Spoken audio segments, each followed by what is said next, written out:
Outro crime contra a Seguridade Social é a divulgação de segredo previsto no artigo 153 do Código Penal.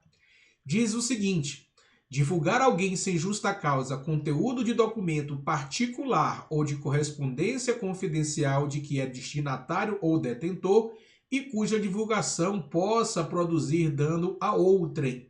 Pena de detenção de 1 a 6 meses ou multa e de 300 mil réis a 2 contos de réis. Obviamente, a moeda está desatualizada, existem outros parâmetros para fixar o valor da multa.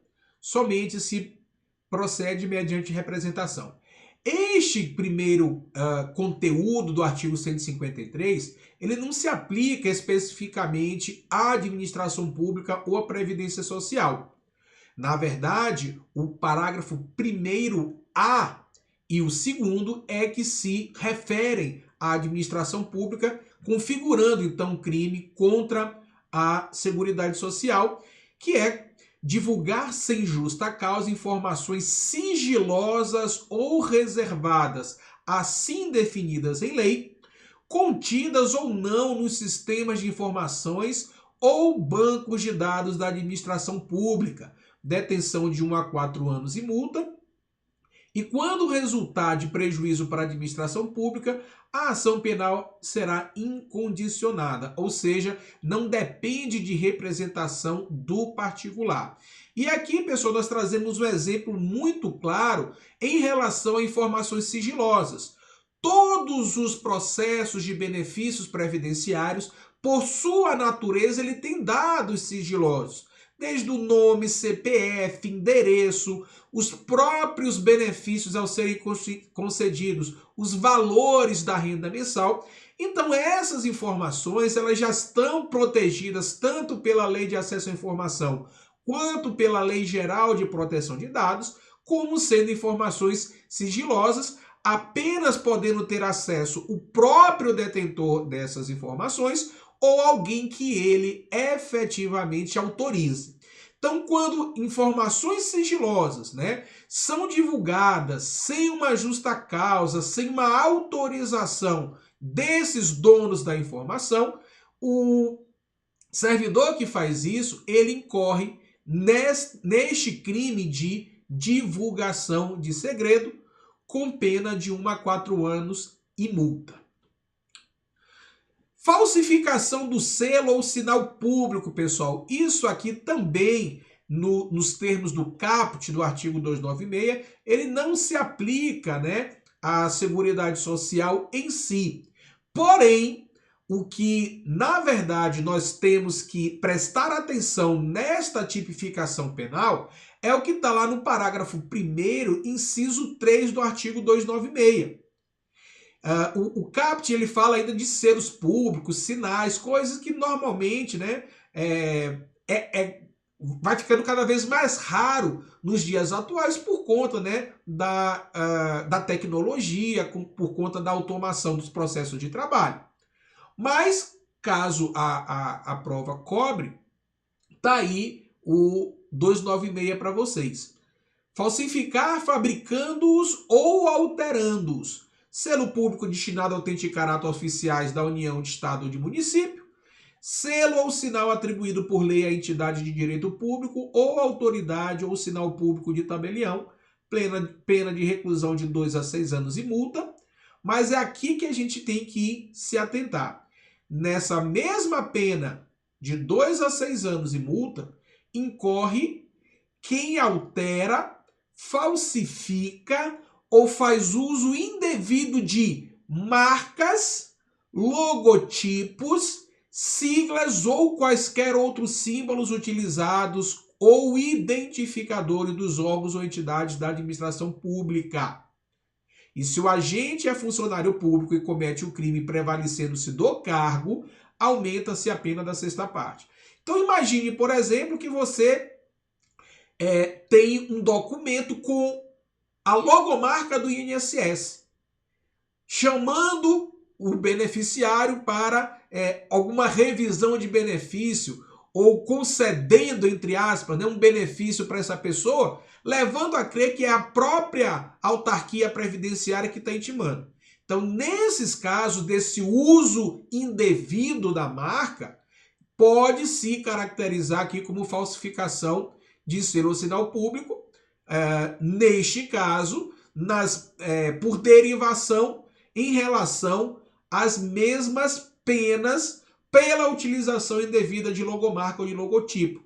Às vezes também, para confundir a população, alguém pode colocar na fachada de um escritório de advocacia, por exemplo, a logomarca lá na mesma, com a mesma letra, com a mesma fonte padrão lá do INSS, mas colocando como se fosse escritório de advocacia. A depender da situação, também pode ser tipificado aqui no crime de falsificação de selo ou sinal público, com a pena de reclusão de 2 a 6 anos e multa, com a pena aumentada da 6ª parte, se quem comete o crime é funcionário público. Violação de sigilo funcional, previsto lá no artigo 325 do Código Penal. Diz a lei: revelar fato de que tem ciência em razão do cargo e que deva permanecer em segredo ou facilitar-lhe a revelação. Pena de 6 meses a 2 anos ou multa se o fato não constitui crime mais grave. Nas mesmas penas deste artigo, incorre quem permite ou facilita, mediante atribuição, fornecimento e empréstimo de senha ou qualquer outra forma, o acesso de pessoas não autorizadas a sistema de informação ou banco de dados da administração pública, se utiliza indevidamente do acesso restrito. Se da ação ou omissão resulta dano à administração pública ou a outrem, a pena aumenta de 2 a 6 anos e multa. Então veja, digamos que um servidor público, né, que tem acesso a determinados sistemas de informação, ele pega o seu token de acesso ao sistema e entregue para uma pessoa que não é contratado, que não é terceirizado, que não é estagiário, que não tem o acesso para acessar o sistema, como por exemplo do CNIS. Neste caso, quando esta pessoa tem este acesso, o simples, né, ato de permitir o acesso não autorizado já incorre em violação de sigilo funcional. Tá? Da mesma forma, aquelas pessoas que têm acesso a informações em razão do cargo, informações essas que devem ser preservadas, devem ficar em segredo, e isso vier a público, né, ele também pode estar tipificado, né, no caso, o ato dele, como violação de sigilo funcional. E, por fim, quem é considerado funcionário público para fins penais? Considera-se funcionário público, nos termos do artigo 327 do Código Penal, para os efeitos penais, quem, embora transitoriamente ou sem remuneração, exerce cargo, emprego ou função pública.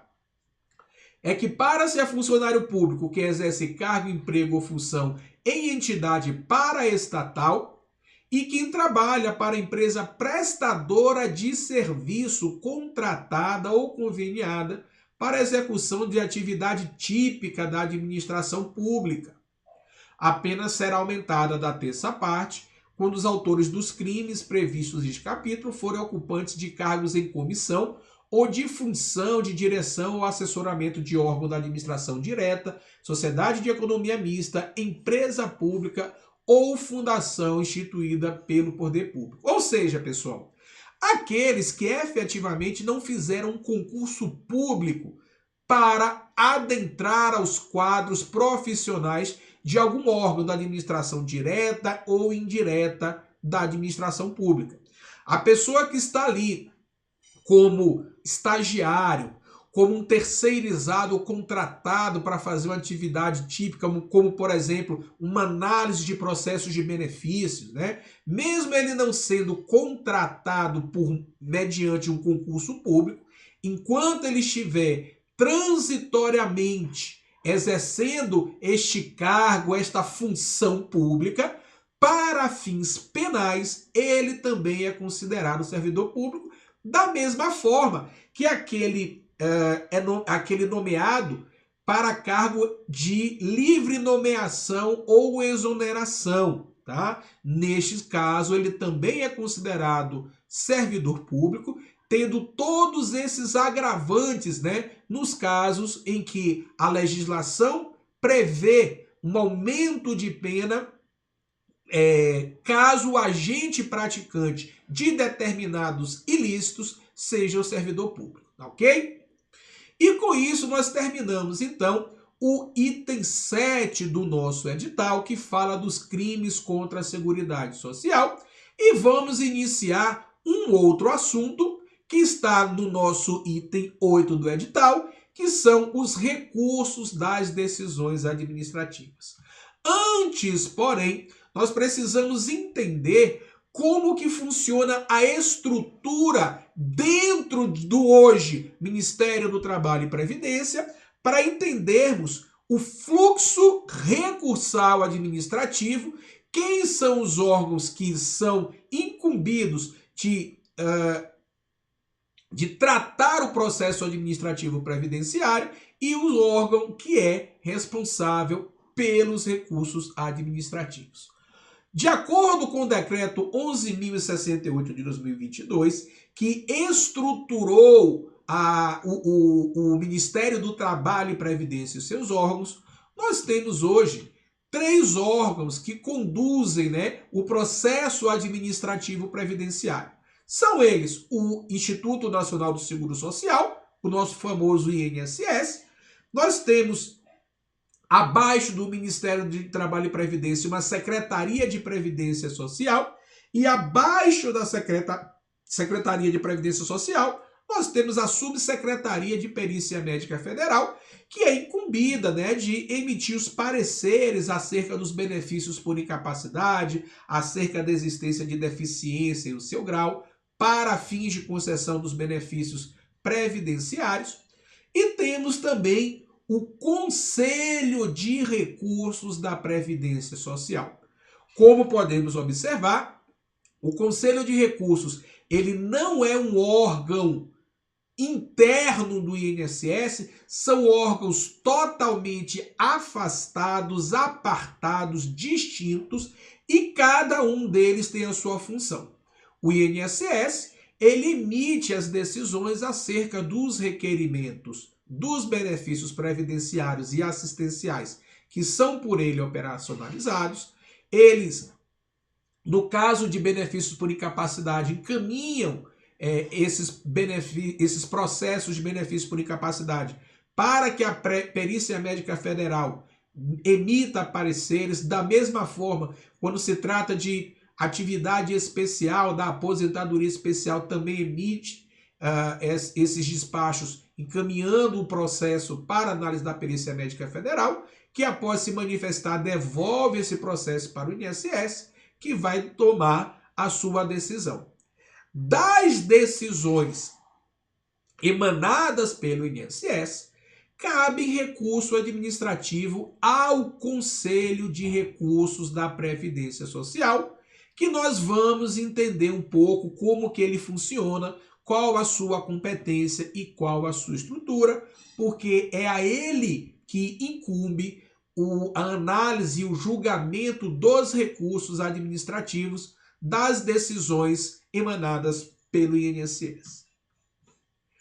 O artigo 126 da Lei 8.213, ele traz ali a competência, né, do Conselho de Recursos. Diz o parágrafo 126, o artigo 126. Compete ao Conselho de Recursos da Previdência Social julgar, entre outras demandas, na forma do regulamento, recursos das decisões do INSS nos processos de interesse dos beneficiários. Além disso, contestações e recursos relativos à atribuição pelo Ministério da Economia. Vejam que a redação ainda não está atualizada para o Ministério do Trabalho e Previdência. Do fator acidentário de prevenção aos estabelecimentos das empresas. Fator acidentário de prevenção, ou FAP, que nós vimos na nossa aula quando tratamos ali do financiamento da Seguridade Social. Esse fator acidentário, ele pode elevar até 100% ou reduzir até metade do valor do SAT, né, do seguro acidente de trabalho.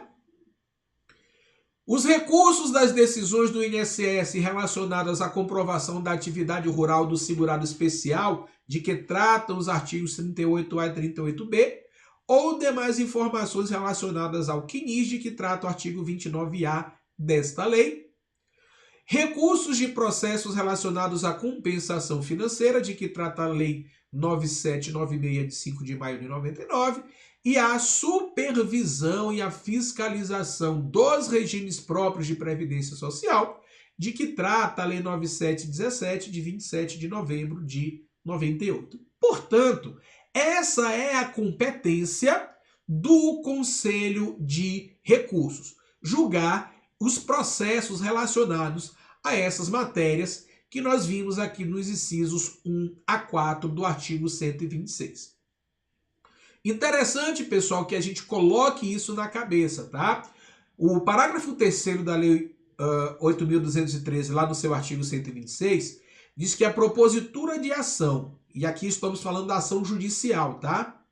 Que tenha por objeto idêntico pedido sobre o qual versa o processo administrativo, importa renúncia ao direito de recorrer na esfera administrativa e desistência do recurso interposto. Ou seja, pessoal, se você tem um benefício que foi indeferido pelo INSS e você entra com um recurso administrativo junto ao Conselho de Recursos da Previdência Social e, paralelamente, você entra também com uma ação judicial para discutir o mesmo pedido que está sendo feito lá no recurso, este recurso administrativo, ele será não conhecido pelo Conselho de Recursos. Porque no âmbito de uma decisão judicial, ela sempre prevalecerá sobre uma decisão administrativa. Portanto, sendo identificado pelo INSS, pelo Conselho de Recursos, que há uma ação judicial discutindo o mesmo assunto do recurso administrativo, na prática você está tacitamente desistindo do recurso interposto. Ou se você entra com uma ação judicial em face do indeferimento do benefício pelo INSS, e depois de ajuizar a ação entra com recurso administrativo, ele também, na prática, esta ação judicial implica tacitamente nesta renúncia do direito de recorrer. Ok? Os recursos de que tratam os incisos 1 e 3, ou seja, os processos de regime geral, os processos de concessão de benefício, os relativos à atualização de CNIS e à comprovação de atividade rural do segurado especial, poderão ser interpostos diretamente ao CRPS, que emitirá a notificação eletrônica automática para o INSS reanalisar no prazo máximo de 30 dias a decisão administrativa, na forma disciplinada por ato conjunto do Ministério do Trabalho e Previdência, do Conselho de Recursos da Previdência Social e do INSS.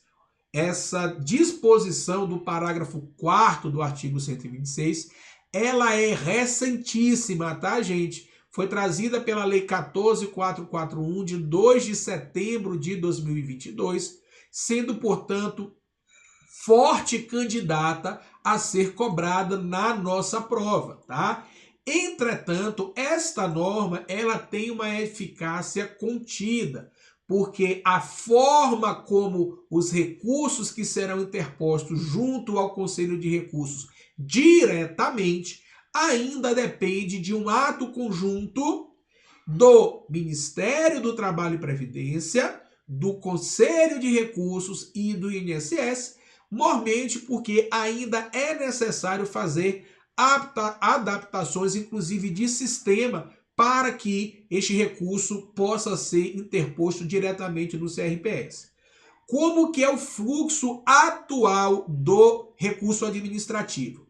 O recurso administrativo ele é interposto da mesma forma como é requerido os benefícios lá no INSS, ou seja, por meio do meu INSS, tanto no site quanto no aplicativo, por meio da Central 135, onde será feito o agendamento para levar pessoalmente nas agências da Previdência Social a documentação, ou no caso dos convênios que são feitos com órgãos e entidades públicas ou privadas, em especial para a advocacia, né? O convênio feito entre INSS e OAB, por meio de um sistema próprio para fazer, então, este protocolo do recurso, tá? Enquanto não vier ainda este ato conjunto, é desta forma que os recursos administrativos serão interpostos. Depois de interposto o recurso lá junto ao INSS, o servidor vai pegar essa documentação, essas razões recursais, vai baixar de um sistema próprio do INSS e subir essa documentação em um outro sistema chamado ESIS-REC, que é o sistema onde o Conselho de Recursos analisa, julga e tramita esses recursos administrativos pelos seus órgãos julgadores, que nós vamos daqui a pouco já conhecer. Uma outra novidade trazida pela Lei 14.441 é justamente o prazo para adaptação do Conselho de Recursos em relação aos processos referentes à compensação financeira entre regimes, né? A Lei 9796 trata dessa compensação financeira, chamada de Comprev, e em relação à supervisão e fiscalização dos regimes próprios. Atualmente, ainda não existe uma estrutura física montada com pessoas, né, com os conselheiros do CRPS, para o julgamento dos processos relacionados à compensação previdenciária, né, compensação financeira previdenciária, e em relação à supervisão e fiscalização dos órgãos próprios. Então, para que não houvesse uma penalização ao Conselho de Recursos, o artigo 6º da Lei 14.441 diz que os recursos de que trata o inciso 4 do caput do artigo 126 da Lei 8.213, de 24 de julho de 91, passarão a ser julgados pelo Conselho de Recursos da Previdência Social após a efetiva implantação das unidades responsáveis pelo seu julgamento e após definição do regimento interno do Conselho, dos procedimentos a serem observados em seu trâmite na forma do regulamento. Essa disciplina no regimento interno do Conselho de Recursos ainda não foi feita, essa implantação das unidades responsáveis ainda não foi feita, tá? Então, também será efetivada esta competência em momento posterior, quando as estruturas dentro do Conselho de Recursos estejam preparadas para julgar a matéria de compensação financeira previdenciária e de fiscalização e supervisão dos regimes próprios. Quando então esta disciplina, esses procedimentos, os fluxos de análise estarão presentes no regimento interno do Conselho de Recursos, e aí sim vão passar a ser distribuídos processos para o CRPS julgar esses recursos. Por enquanto, o que o Conselho de Recursos está julgando são as matérias dos incisos 1, 2 e 3 lá do artigo 126, ou seja, os processos de regime geral, de FAP e relativos a CNIS e período rural de segurado especial. Ok, gente? Como que funciona a estrutura do CRPS? No CRPS, nós temos os órgãos administrativos, temos um presidente, temos coordenação de gestão técnica, divisões de assuntos administrativos e judiciais. O presidente é um representante do governo com notório conhecimento da legislação previdenciária. Ele é nomeado pelo ministro de Estado. E, além disso, existem os órgãos julgadores colegiados do Conselho de Recursos, que são justamente os órgãos responsáveis com a competência para julgar os recursos administrativos interpostos contra as decisões do INSS. Desses órgãos julgadores, desses órgãos colegiados, nós temos as juntas de recurso, nós temos as câmaras de julgamento e nós temos o Conselho Pleno. As juntas de recursos, juntamente com as suas composições adjuntas, representam a primeira instância recursal administrativa, ou seja, quando o processo do INSS ele é indeferido e o segurado entra com recurso administrativo, ele vai para as juntas de recurso e para as suas composições adjuntas.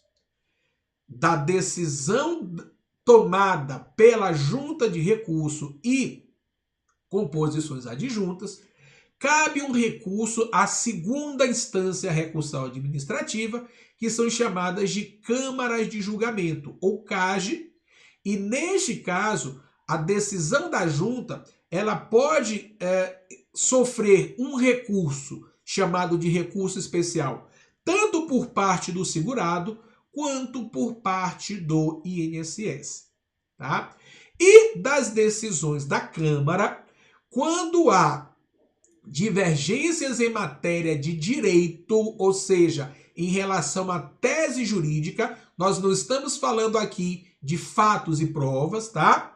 Fatos e provas podem ser apreciados até a decisão da Câmara de Julgamento, a decisão de segunda instância recursal, e no Conselho Pleno há apenas discussão de tese jurídica de divergências em matéria de direito, e lá o Conselho Pleno vai poder julgar esses processos em sede de incidente de uniformização, chamado de pedido de uniformização de jurisprudência, ou no caso de reclamação ao Conselho Pleno.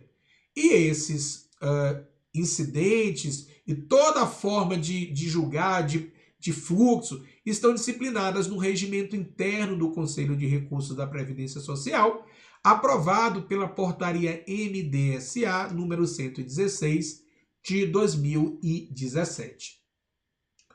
Como que é composta essas unidades julgadoras, tanto as juntas quanto as câmaras?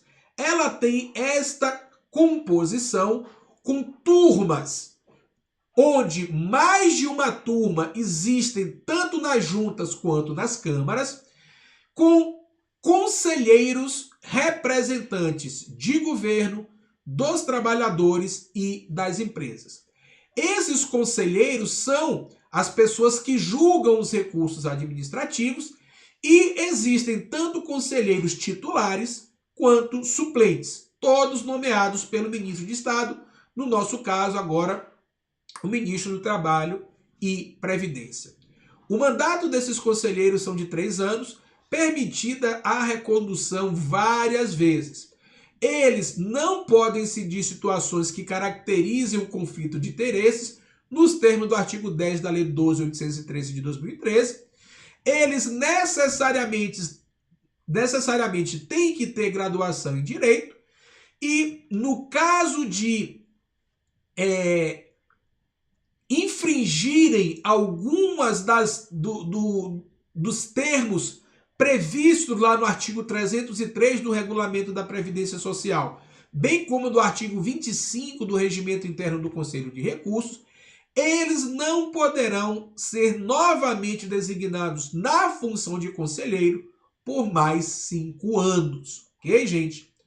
No próximo bloco, nós vamos continuar falando dos conselheiros do Conselho de Recurso da Previdência, entender um pouco mais dos seus órgãos julgadores e também das suas competências. Nos aguarde.